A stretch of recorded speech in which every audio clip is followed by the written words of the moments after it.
Shalom, shalom bien-aimés, shalom. Soyez surtout la bienvenue sur la radio Vie en Christ, la 87.7, cette radio qui change les vies. Bien-aimés, soyez la bienvenue dans le cadre de cette émission Marchons d'un même pas en Christ. Alors, je suis le frère Bertin Takam, pasteur d'une assemblée locale.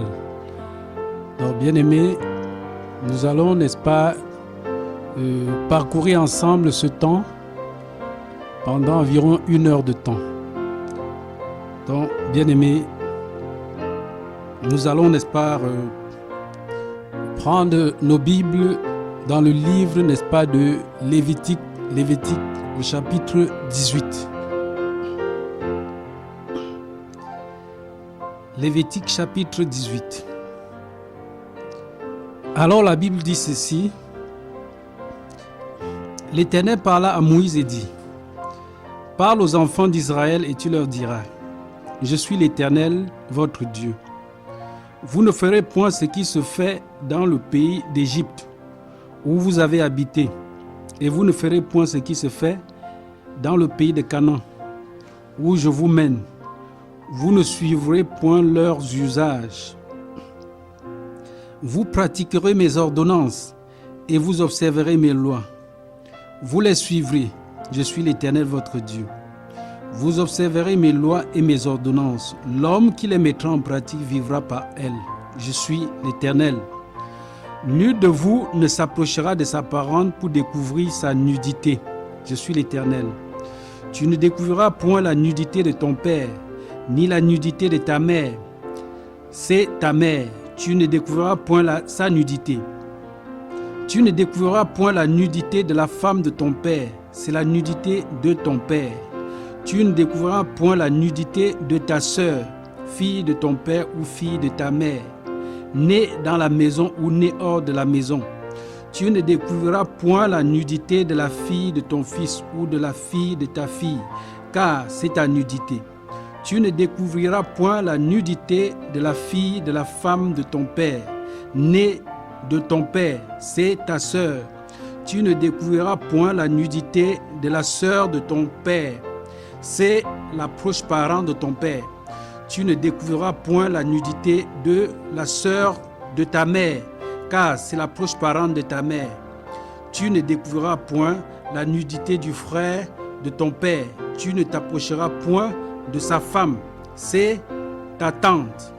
Tu ne découvriras point la nudité de ta belle-fille, c'est la femme de ton fils. Tu ne découvriras point sa nudité. Tu ne découvriras point la nudité de la femme de ton frère, c'est la nudité de ton frère. Tu ne découvriras point la nudité d'une femme et de sa fille. Tu ne prendras point la fille de ton fils, ni la fille de ta fille, pour découvrir leur nudité. Ce sont les proches parentes, ce sont tes proches parentes. C'est un crime. Tu ne prendras point la sœur de ta femme pour exciter une rivalité en découvrant sa nudité à côté de ta femme pendant sa vie. Tu ne t'approcheras point d'une femme pendant son impureté mensuelle pour découvrir sa nudité. Tu n'auras point commerce avec la femme de ton prochain pour te souiller avec elle. Tu ne livreras aucun de tes enfants pour le faire passer à Moloch, et tu ne profaneras point le nom de ton Dieu. Je suis l'Éternel. Tu ne coucheras point avec un homme comme on couche avec une femme. C'est une abomination. Tu ne coucheras point avec une bête pour te souiller avec elle. La femme ne s'approchera point d'une bête pour se prostituer à elle. C'est une confusion. Ne vous souillez par aucune de ces choses, car c'est par toutes ces choses que se sont souillées les nations que je vais chasser devant vous. Le pays en a été souillé. Je punirai son iniquité et le pays vomira ses habitants. Vous observerez mes lois et mes ordonnances, et vous ne commettrez aucune de ces abominations, ni l'indigène, ni l'étranger qui séjourne au milieu de vous. Car ce sont là toutes les abominations qu'ont commises les hommes du pays qui y ont été avant vous, et le pays en a été souillé. Prenez garde que le pays ne vous vomisse. Si vous le souillez, comme il aura vomi les nations qui étaient avant vous, car tous ceux qui commettront quelques-unes de ces abominations seront retranchés du milieu de leur peuple. Vous observerez mes commandements et vous ne pratiquez aucun des usages abominables qui se pratiquaient avant vous. Vous ne vous en souillerez pas. Je suis l'Éternel, votre Dieu. Amen.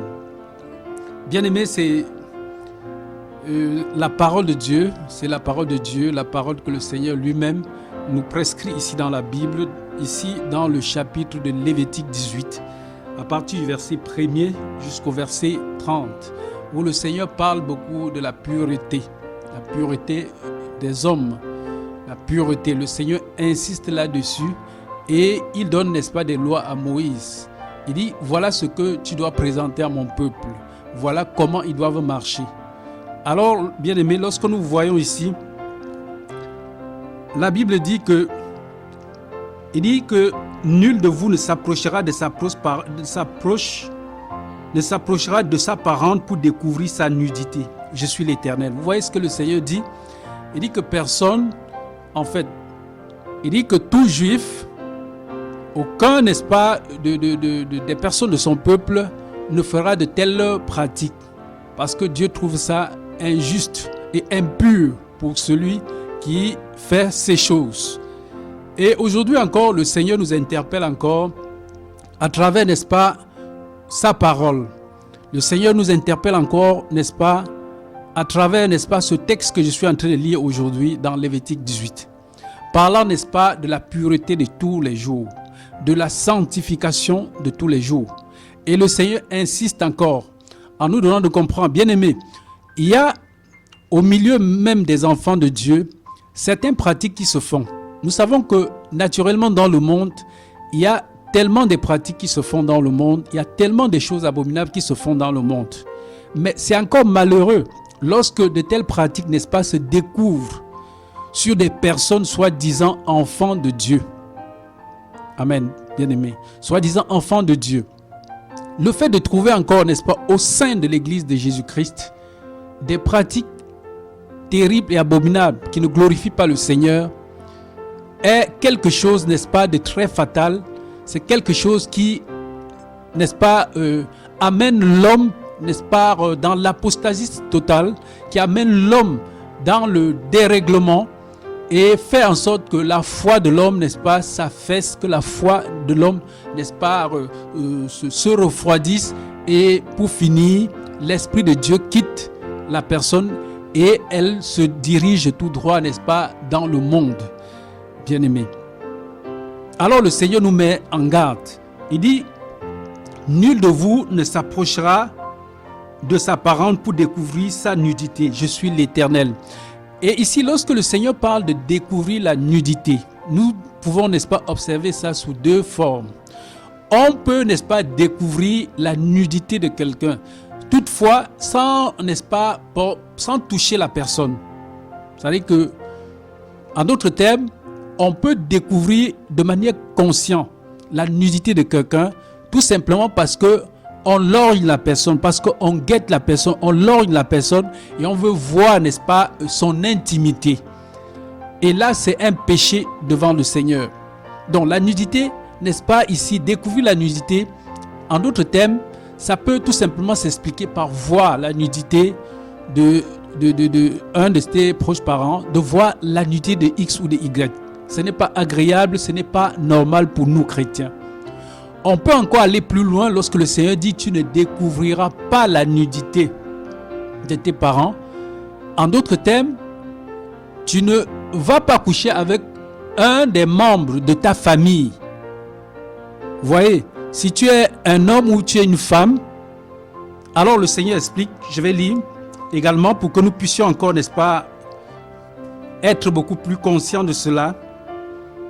La Bible dit que au verset 8, tu ne découvriras point la nudité de la femme de ton père. Amen. Donc, tu ne découvriras point la nudité de la femme de ton père. Amen. Bien-aimé. Si déjà une personne, n'est-ce pas, qui lorgne déjà, n'est-ce pas, la femme de son père, pendant qu'elle est dans son intimité, c'est déjà un péché. C'est un péché devant Dieu. C'est un péché. Pire encore, pour ceux qui vont, n'est-ce pas, jusqu'à coucher avec la femme de leur père. Il y a des exemples bibliques.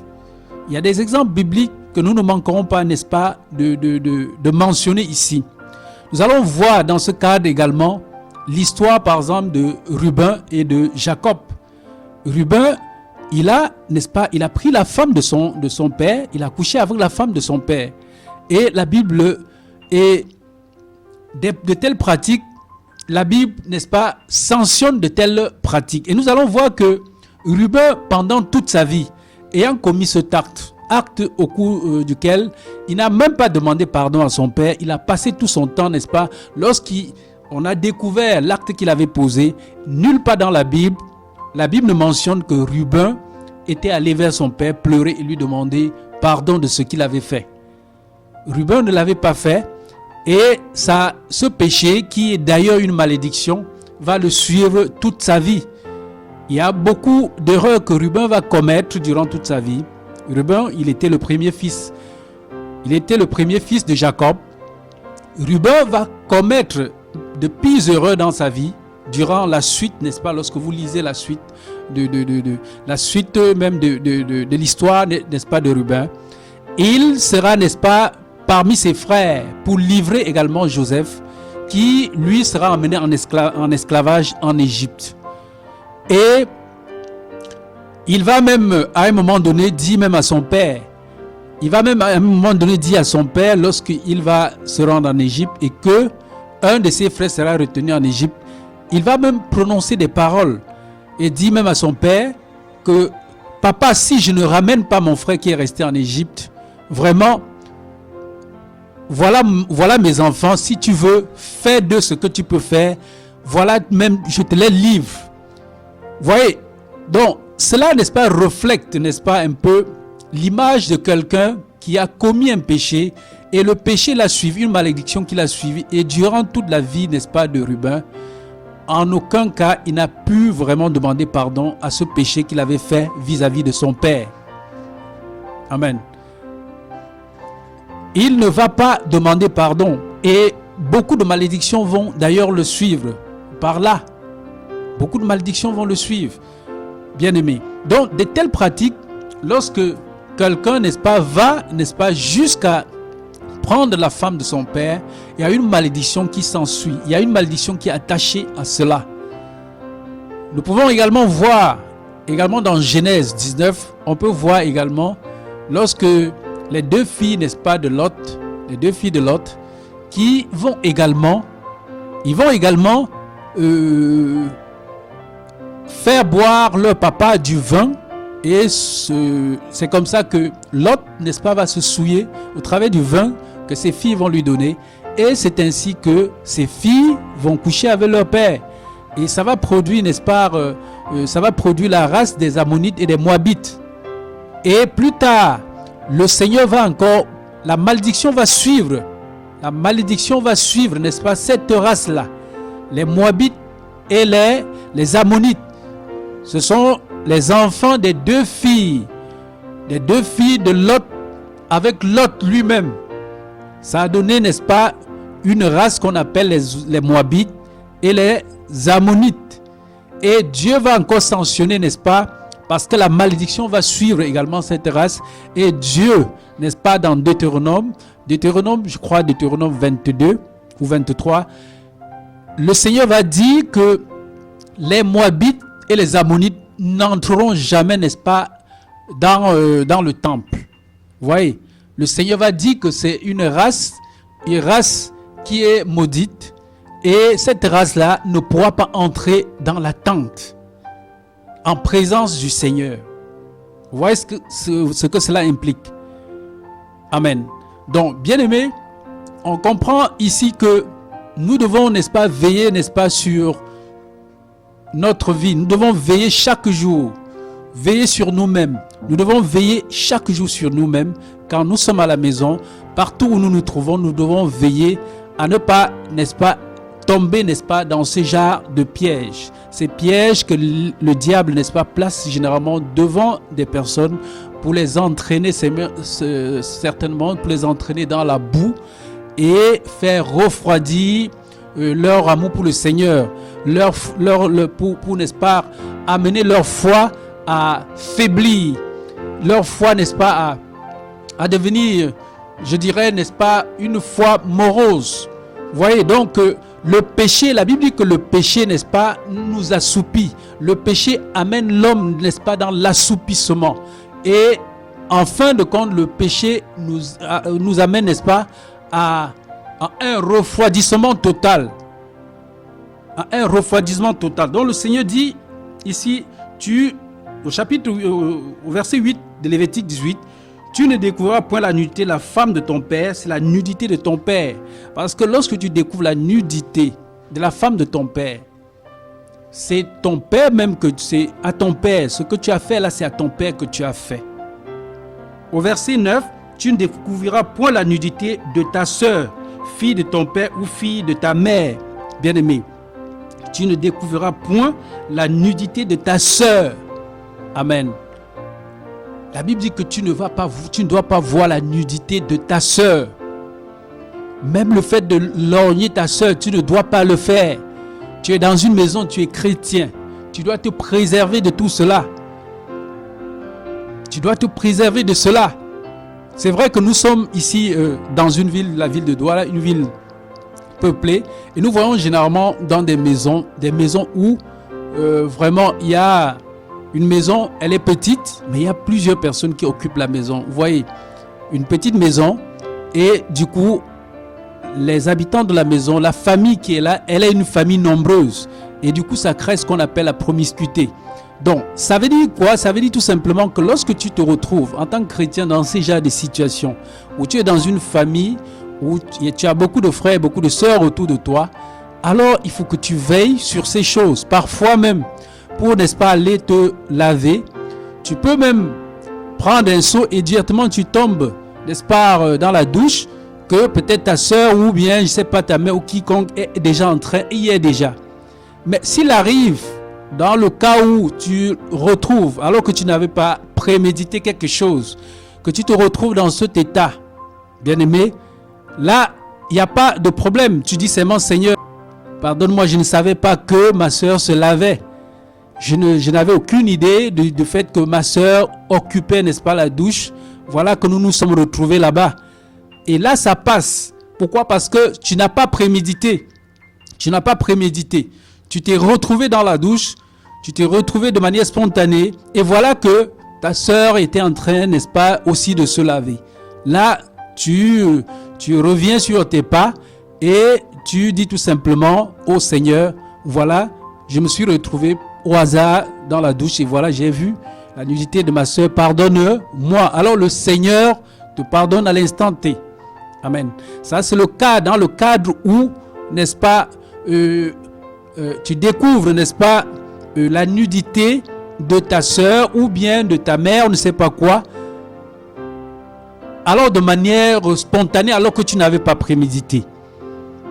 Mais il arrive également dans le cadre maintenant de l'inceste.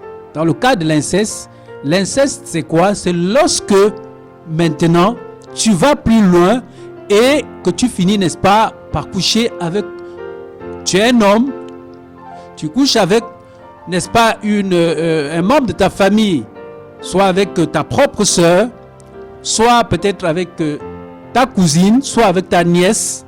C'est des pratiques abominables.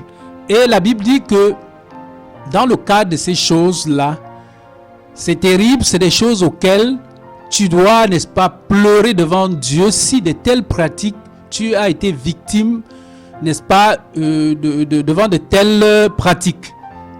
Tu dois te repentir sincèrement. Tu dois te repentir parce que c'est en même temps abominable d'entendre, n'est-ce pas, qu'un frère, entre frères et sœurs, ils ont couché ensemble. C'est horrible. C'est horrible. Et nous avons un cas, n'est-ce pas, dans la Bible. Nous avons le cas de Amon qui, n'est-ce pas, avait couché avec sa sœur. Amon, c'était, n'est-ce pas, le fils de David.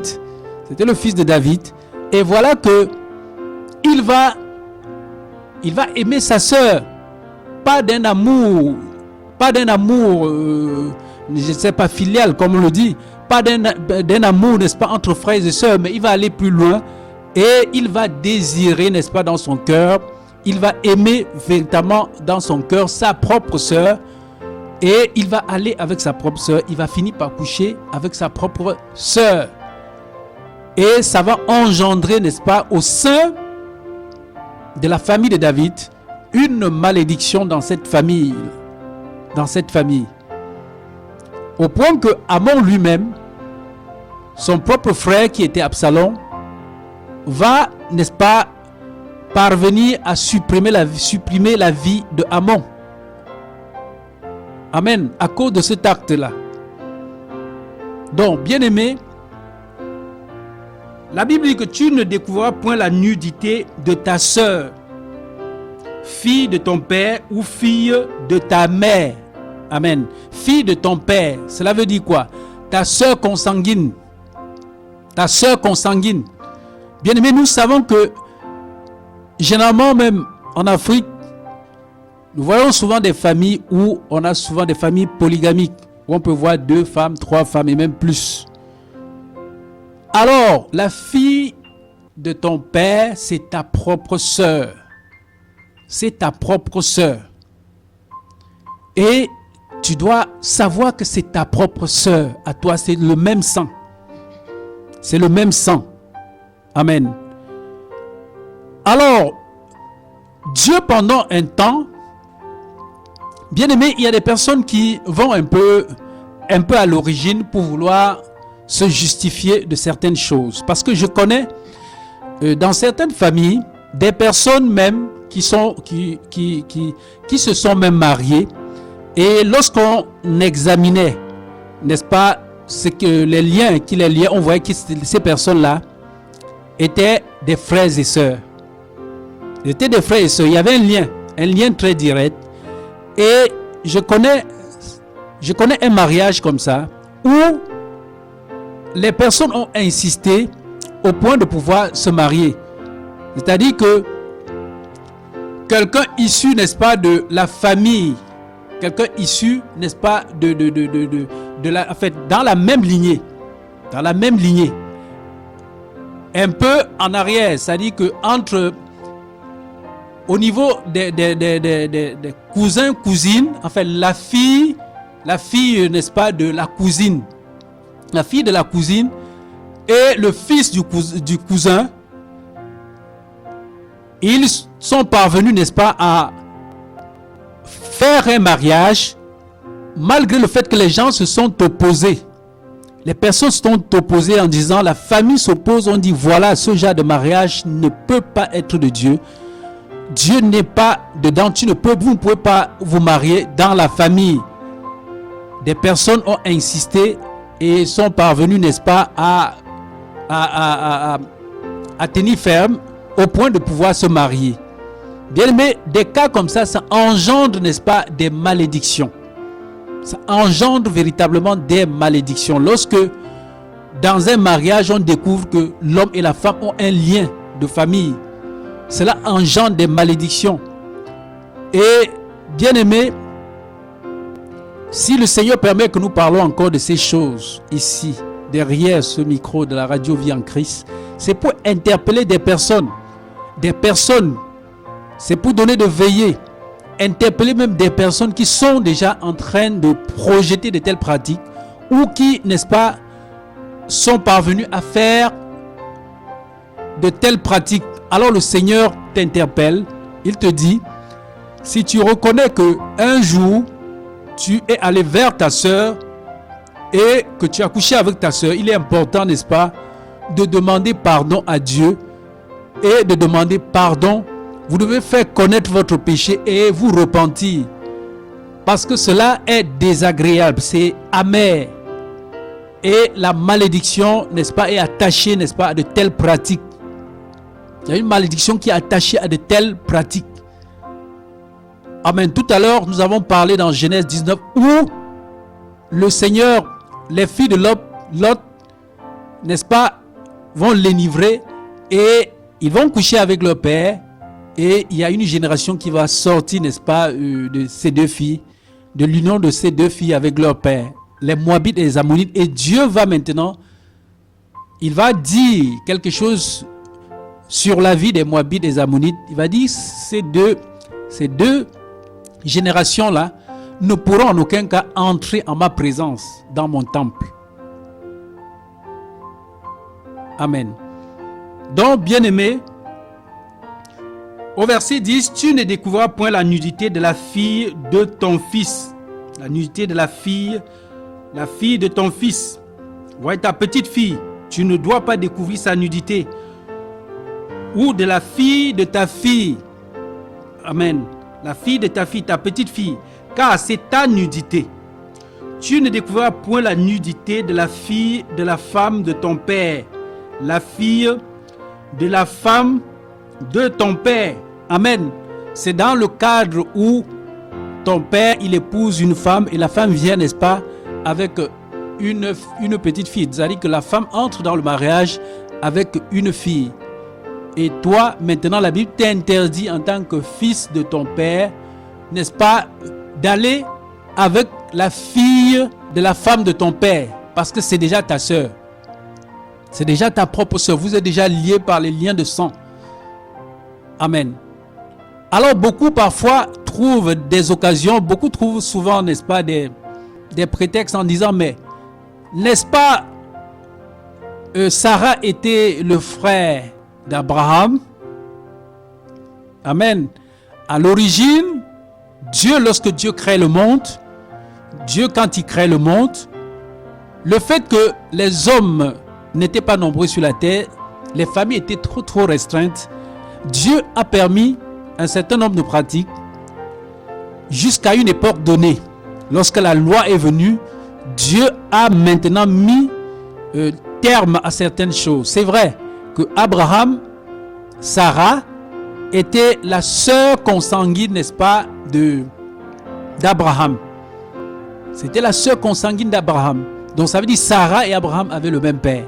Mais c'était à une époque. C'était, n'est-ce pas, au temps, n'est-ce pas, au temps de la promesse, dans une certaine dispensation, qu'on appelle la dispensation, n'est-ce pas, de la promesse. Dieu a laissé ça pendant un temps et après il a mis terme à cela. Ce qui fait qu'aujourd'hui, nous sommes déjà à plus de 3500 ans, voire même 4000 que la loi est venue. Et le Seigneur demande aujourd'hui de respecter cette loi. De respecter cette loi afin, n'est-ce pas, de ne pas tomber sur le jugement de Dieu. La Bible dit au verset 11, « Tu ne découvriras point la nudité de la fille de la femme de ton père, née de ton père, c'est ta sœur. Tu ne découvriras point la nudité de la sœur de ton frère, de ton père. » Amen. Tu ne découvriras point la nudité de la sœur de ton père.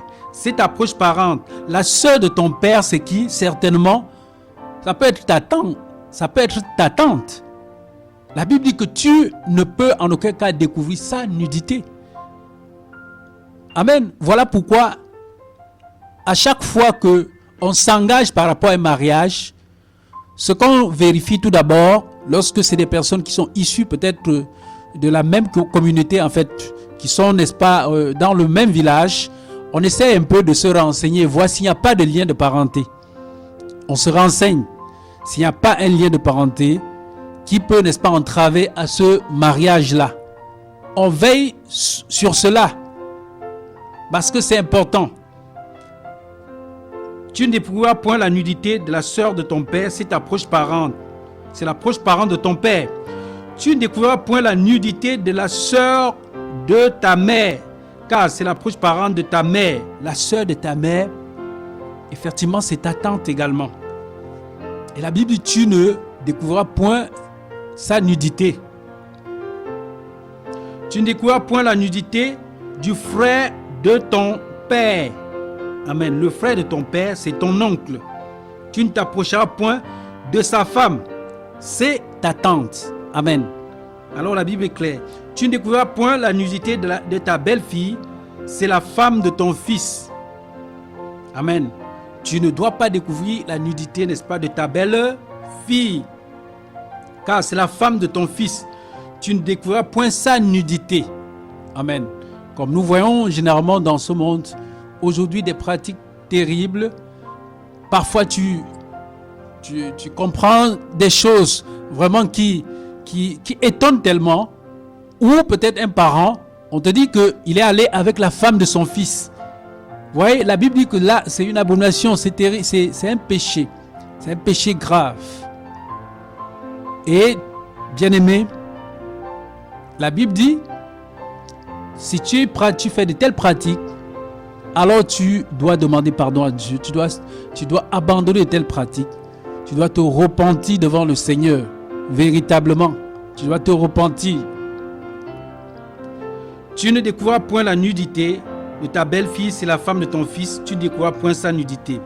Tu ne découvriras point la nudité de la femme de ton frère. C'est la nudité de ton frère. Amen. Tu ne dois pas découvrir la nudité de la femme de ton frère. C'est la nudité de ton frère. Amen. Alléluia. La femme de ton frère, tu découvres la nudité de la femme de ton frère, tu as découvert la nudité de ton propre frère. Amen. Donc, bien-aimé,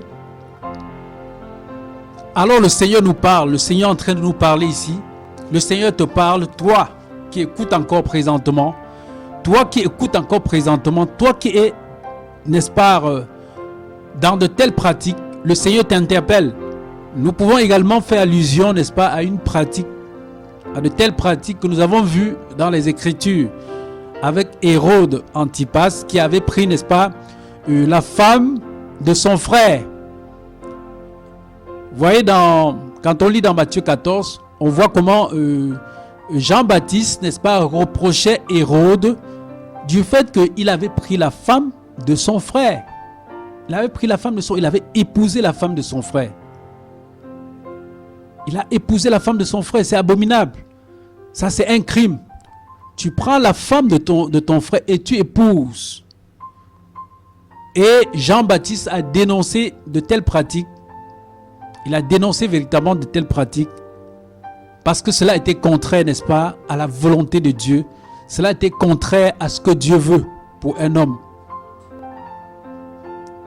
Amen. Il dit, tu ne découvriras point la nudité d'une femme et de sa fille. Tu ne prendras point la fille de ton fils, ni la fille de sa fille, pour découvrir leur nudité. Ce sont tes proches parents, c'est un crime. Amen.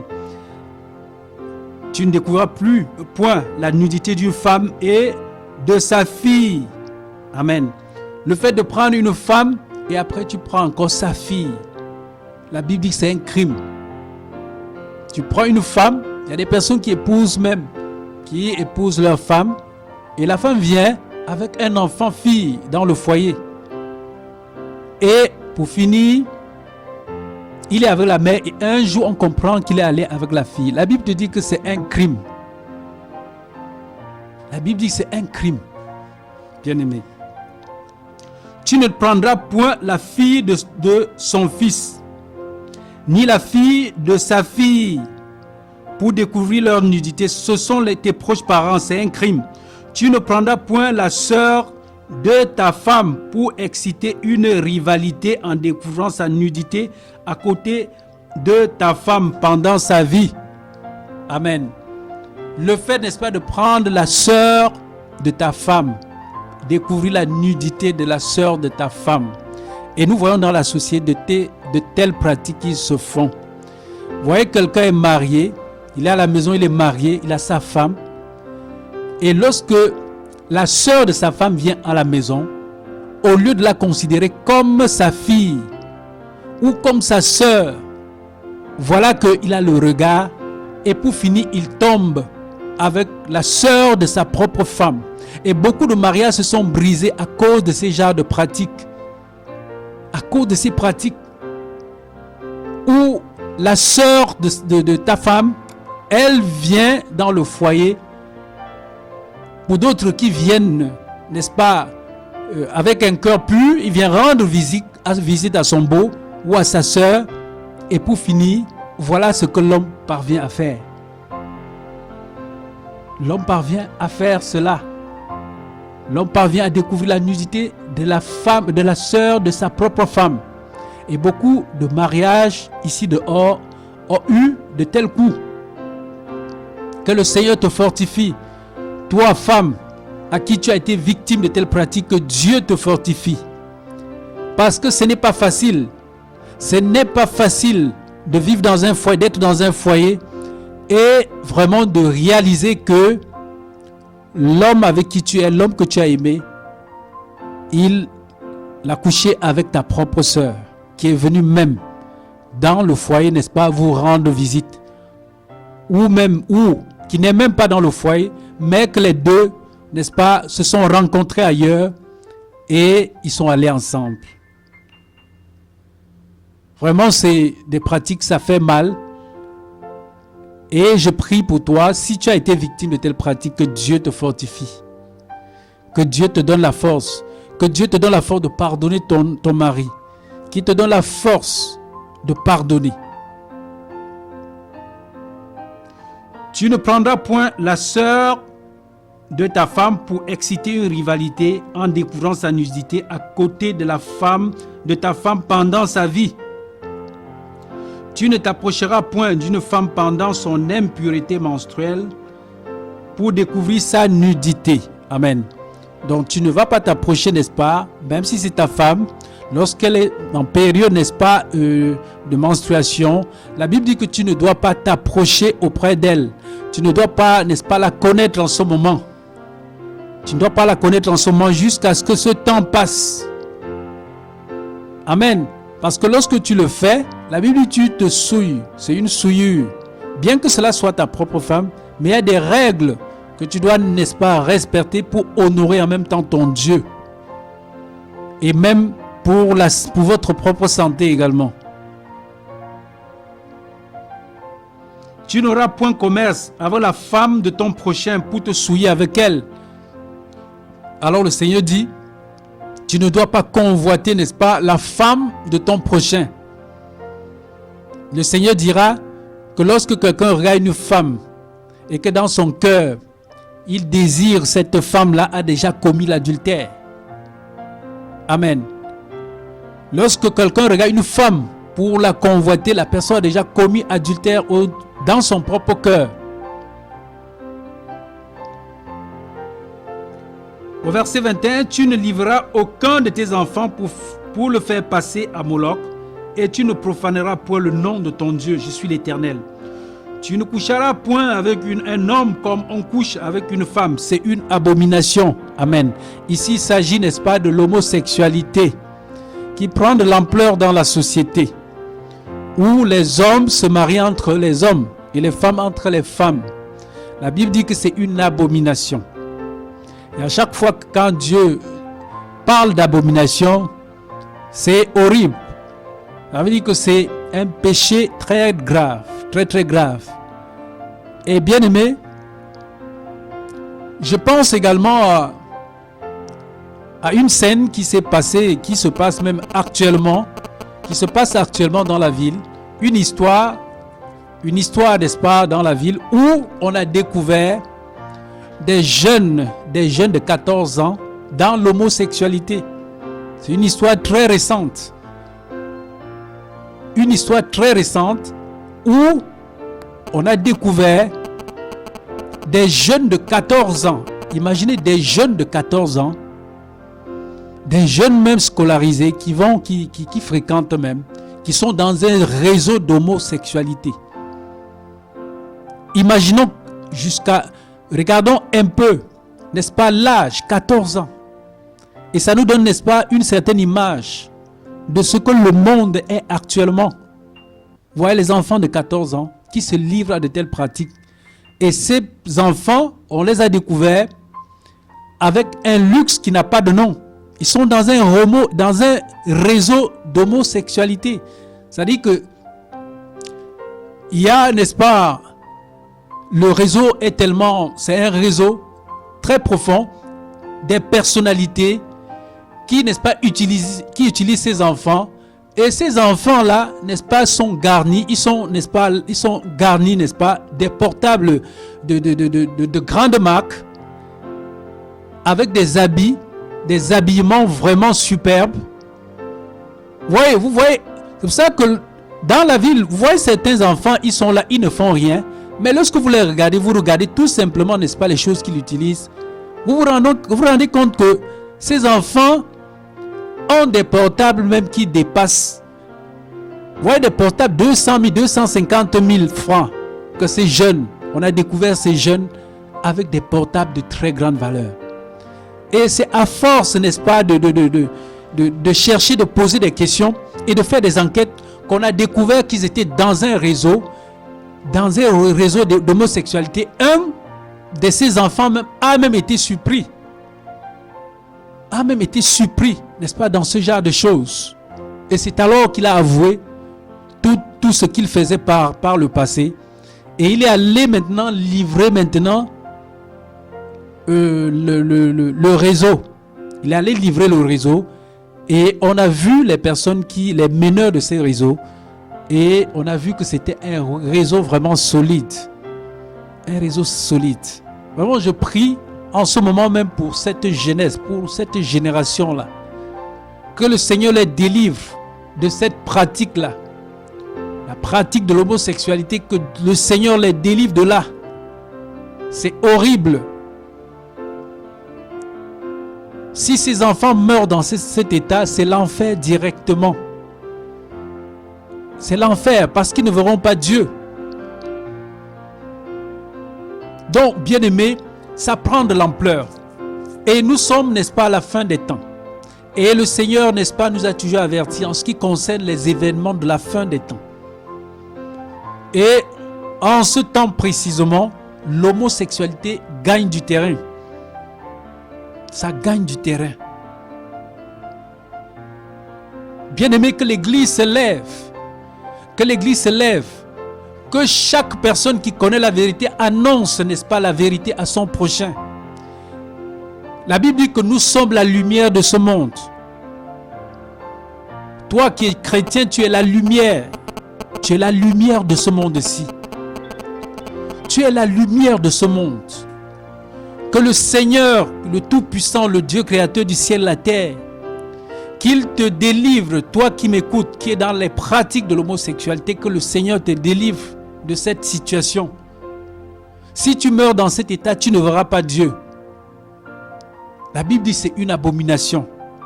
C'est une abomination. Alors, bien-aimés, la Bible continue en disant ceci. Tu ne coucheras point avec une bête pour te souiller avec elle. La femme ne s'approchera point d'une bête pour se prostituer à elle. C'est une confusion. Amen. Le Seigneur dit que c'est une confusion.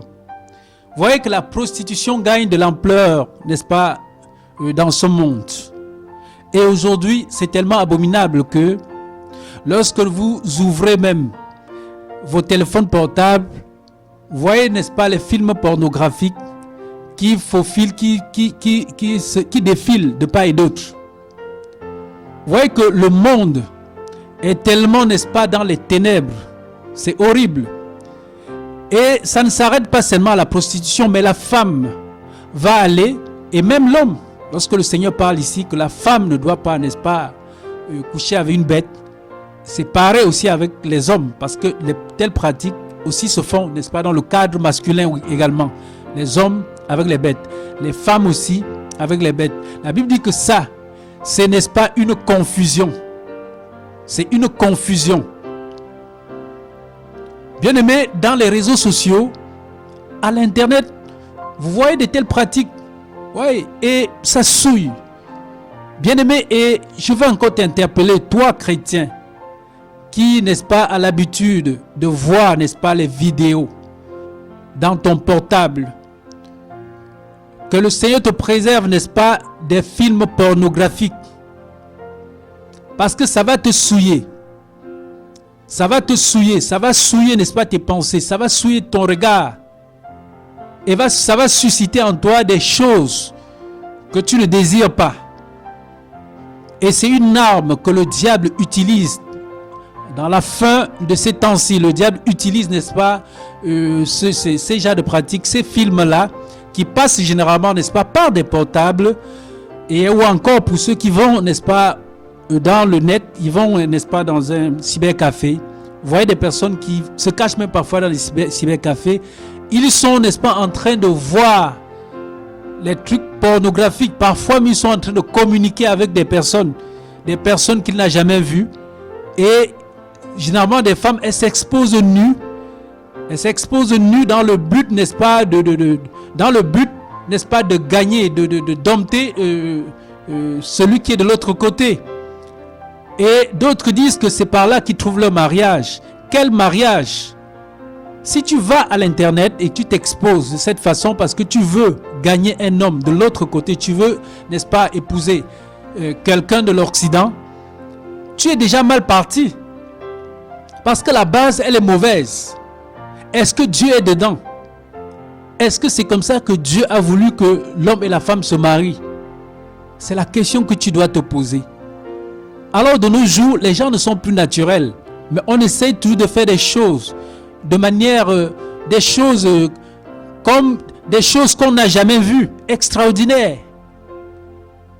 Ouais, un esprit dehors qui amène les gens toujours à faire des choses extraordinaires.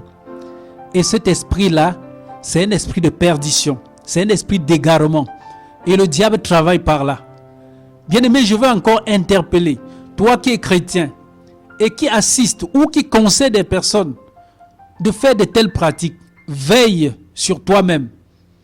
Veille sur toi et veille sur les conseils que tu donnes aux autres.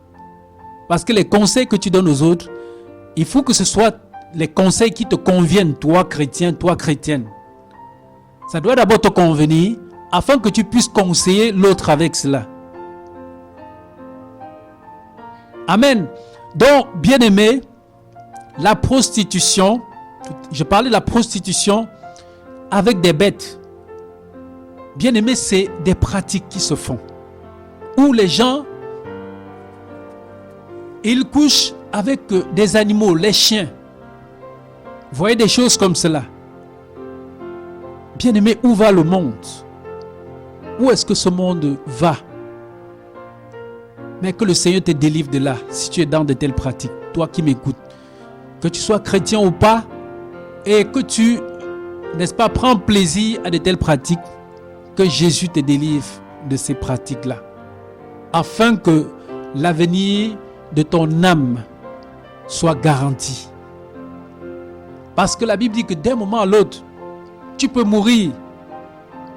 Tu peux mourir d'un moment à l'autre. Personne ne connaît le temps ou l'heure que Dieu peut l'appeler sur cette terre. C'est un mystère que Dieu lui-même a caché. Personne ne peut connaître le temps de sa mort. Nous avons vu des personnes malades et agonies. De manière, ça dit qu'il est même à l'agonie. Il est malade, il est à l'agonie, mais il ne meurt pas.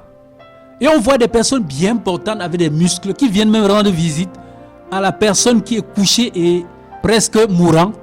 C'est cette personne qui 2 heures plus tard, on dit qu'il est parti. Alors qu'il est allé rendre visite à quelqu'un qui mourait. La personne qui était malade et était en train de partir n'est pas parti, il est là. Mais toi, avec tes muscles, tu es venu le regarder. Tu montes monsieur de la moto, tu n'arrives pas chez toi. Plutôt c'est toi qu'on annonce la mort. Lui, il est là couché. Donc, bien-aimé, personne ne connaît l'heure ni le temps. Lorsqu'on est bien portant, sachant que c'est la grâce de Dieu. Lorsqu'on est là bien portant, c'est la grâce de Dieu. Personne ne mérite. Voilà pourquoi on doit rendre grâce à Dieu, même lorsqu'on est en santé. Que tu connaisses Dieu ou pas, dis au moins que Seigneur, merci pour la santé d'aujourd'hui. Commence par être reconnaissant, même si tu n'es pas encore chrétien. Mais il y a des choses que même n'étant pas chrétien, même la nature peut t'enseigner.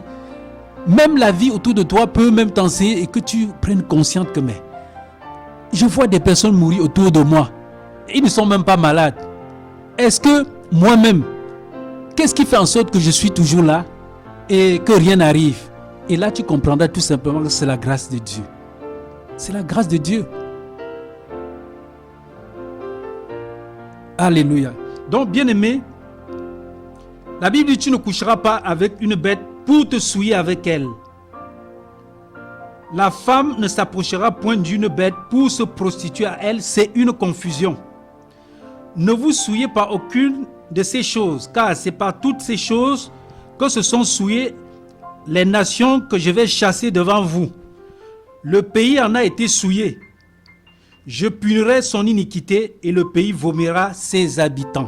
Amen. Nous comprenons que si Dieu a donné, n'est-ce pas, le pays de Canaan aux enfants d'Abraham, le Seigneur précise que c'est à cause du fait que ceux qui habitaient ce pays-là, c'était des personnes qui faisaient, n'est-ce pas, des choses très abominables.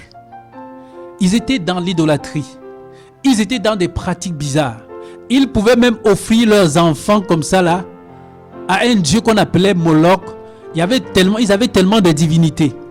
Et c'est comme ça qu'ils sacrifiaient même leurs enfants pour donner. Ils avaient tellement de dieux. On pouvait compter leurs dieux sans pouvoir avoir un nombre exact. Parce qu'ils avaient beaucoup de dieux. Et de telles pratiques, pour Dieu, c'était une pratique abominable. C'était abominable. Alors le Seigneur, n'est-ce pas, il a convenu, n'est-ce pas, de chasser ces occupants-là afin de donner cette terre-là aux Juifs. Vous voyez que, et ça nous enseigne, lorsque Dieu dit que je te donne telle chose, nous comprenons que le véritable propriétaire, c'est Dieu. Nous ne sommes que des gardiens. Vous voyez que les Canaanites, eux, ils croyaient que cette terre-là les appartenait. Mais Dieu a dit que cette terre, il a même dit à Abraham, cette terre-ci, je donne à toi et à toute ta descendance.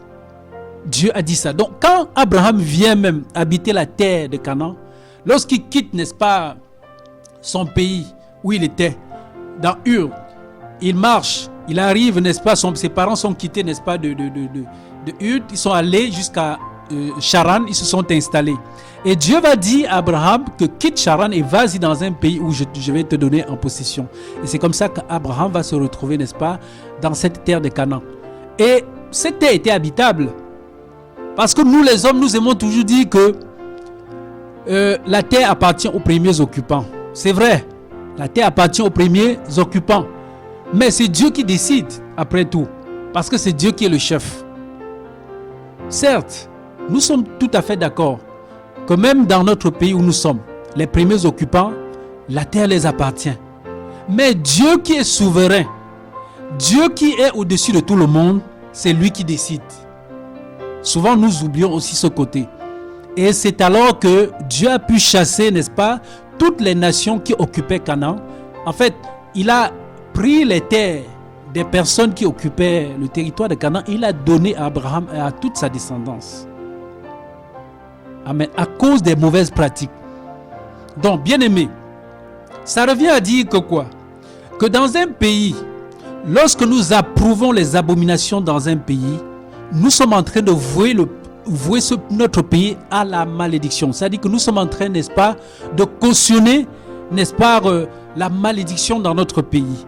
Lorsque nous voyons des pratiques et que nous ne pouvons pas dénoncer, on cautionne, on est en train de cautionner, n'est-ce pas, des mauvaises pratiques. Et c'est à cause de ces pratiques-là que la colère de Dieu peut venir dans un pays. C'est à cause de ces genres de pratiques que la colère de Dieu peut venir dans un pays. Le fait que des personnes font des choses et que toi-même tu sais que ce n'est pas normal, au lieu de dire que ce que tu fais là n'est pas bien, ce n'est pas normal de ce que tu fais, mais tu trouves un moyen de le soutenir là-dedans. Tu trouves un moyen de l'encourager.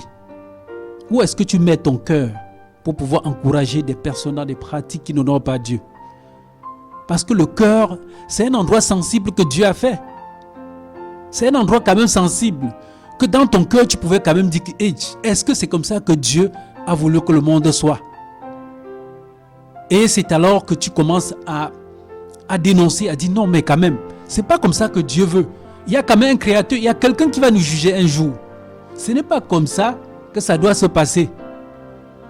Bien aimé, si ensemble nous avions cette force de pouvoir dénoncer les choses qui sont autour de nous, le mal devrait au moins diminuer. Le mal devrait diminuer. Mais malheureusement, les gens cautionnent Malheureusement, les gens sont sensibles au mal. Les gens approuvent le mal. Et pire encore, le matérialisme est venu maintenant dominer encore le monde. Et beaucoup de gens, chacun, n'est-ce pas, est là, il veut les moyens à tout prix. Il veut de l'argent à tout prix. Et c'est ainsi que la corruption peut gagner notre pays. Pourquoi? Parce qu'il suffit tout simplement que quelqu'un te donne une pièce, que tu vendes la mèche, que tu vendes, n'est-ce pas, ton voisin, à cause d'une pièce qu'il te donne. Bien-aimé, c'est abominable. Le Seigneur crie dans ce pays. Le Seigneur crie dans ce pays. Pourquoi? Parce que le péché a atteint son paroxysme dans notre pays, le Cameroun. Bien-aimé, la corruption a atteint un niveau qui n'a pas de nom, où nous pouvons voir, on peut voir des personnes aller dans des cimetières et creuser, enlever, n'est-ce pas, les squelettes, faire le commerce des ossements humains et faire même le commerce des organes humains. C'est terrible. C'est terrible, mon frère, ma soeur. Et de telles pratiques attirent la colère de Dieu. De telles pratiques attirent la colère de Dieu. De telles pratiques attirent la colère de Dieu. Bien-aimés, nous avons un langage qui dit qu'un grain de maïs peut gâter tout un maïs. Nous disons souvent ça, qu'un grain de maïs dans un sac, ça peut gâter tout un sac de maïs. Bien-aimés, qu'en est-il d'un pays comme le nôtre, avec tout ce que nous voyons de gauche à droite? Ça nous donne de comprendre l'ampleur, le niveau auquel notre nation est arrivée. Et ce que nous pouvons faire, c'est de pleurer devant le Seigneur. C'est de pleurer devant Dieu. Il n'y a que les pleurs devant Dieu, pour donner à Dieu d'avoir pitié de nous dans ce pays, pour donner à Dieu d'avoir pitié de nos vies, pour donner au Seigneur vraiment de nous faire sortir, n'est-ce pas, de toute forme d'abomination dont nous venons de trouver. Nous venons de lire dans Lévitique 18. Vous pouvez également lire Lévitique 20 également. Lévitique 20 à la maison, vous pouvez également lire parce que le temps est déjà, nous sommes déjà presque à la fin de l'heure. Et bien aimé, je vais tout simplement prier. Nous avons beaucoup parlé au travers de ce micro. Vous m'avez écouté et vraiment, je vais élever ma voix et je vais prier encore pour des personnes qui se retrouvent encore dans des choses qui n'honorent pas le Seigneur, qui sont, n'est-ce pas, dans des pratiques sexuelles qui n'honorent pas Dieu. Seigneur, souviens-toi de toutes les personnes qui écoutent cette exhortation en ce moment, Père. Je t'en supplie, Papa. Il n'y a que ta grâce dans la vie des personnes pour nous délivrer, n'est-ce pas, des chaînes, pour délivrer les hommes des chaînes de péché, pour délivrer les personnes, Seigneur, des abominations. Oh Dieu Tout-Puissant, Père, je t'en supplie encore pour ton peuple. Papa, interviens dans cette nation, Seigneur. Interviens, Père. Tu es l'Éternel, tu es le Tout-Puissant. Tu es le Seigneur des Seigneurs. Tu es celui qui n'a pas changé, Père. La Bible dit que tu es le même hier, aujourd'hui, éternellement. De la même manière que tu as délivré Israël lorsque Israël a crié à toi, Seigneur. Nous croyons que dans cette nation, nous élevons nos voix à toi. Nous le croyons que, Père, tu peux nous délivrer. Que tu peux délivrer des personnes qui sont dans des pratiques particulièrement sexuelles, des pratiques horribles, Seigneur, qui souillent la nation, qui souillent les familles, qui apportent la malédiction dans cette nation. Père, nous te supplions, Papa, que dans ta grâce, que tu aies pitié de toutes les personnes qui sont encore dans ce genre de pratiques.